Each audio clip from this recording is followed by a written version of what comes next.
major plays are, just to keep you updated, hopefully for the next month, as we all sort of embark on this process together. So right now, right at the end of the election on November 3rd, there were 14,000 votes separating Donald Trump and Joe Biden. That vote tally dropped down to about 13,000 votes because they found a cumulative sort of 5,000 votes in different counties. And one of those counties was Floyd County, Georgia, which is the home of Rome, Georgia. And Donald Trump himself had actually went to Rome literally the last week of the campaign because he knew that he was potentially losing Georgia. And he knew that he had to get those votes outside of Atlanta. That's really where a lot of those votes were being sort of chalked up for Donald Trump.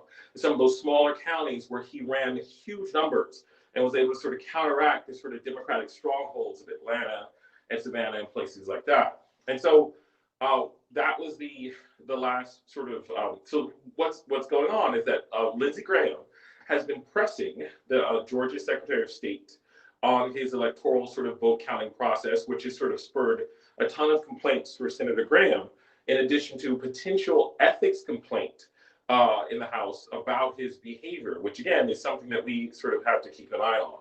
In addition, by the way, my Yale classmate, Jamie Harrison, ran against Lindsey Graham for the Senate seat in South Carolina.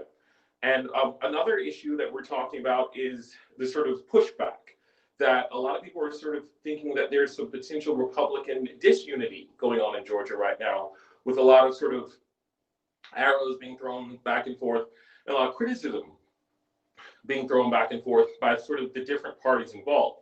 The first thing is the Alex Jones and a lot of Alex Jones supporters and a lot of Trump supporters are wanting to surround the governor of Georgia's house. They went to the state capitol to rally, and they were also told to go rally around Georgia Governor Brian Kemp's house, the governor's mansion, which is up in Buckhead in Atlanta.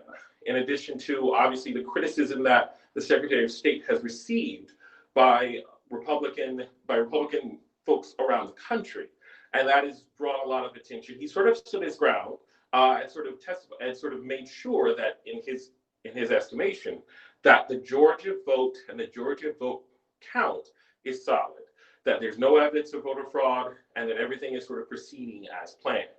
And so he has until this Friday, November 20th, to certify those results. After those results are certified, they have to go to the Archivist of the United States by December 8th, in addition to that has to be done in time for the presidential electors to be able to elect the next president of the United States by December 14th.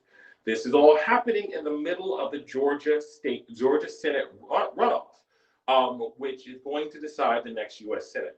So essentially, there's a lot going on in Georgia right now, and hopefully I can be here throughout it all with you to sort of help, if you're from Georgia or not from Georgia, to help you really dissect and sort of decipher what the major and most important and most salient issues are in the state.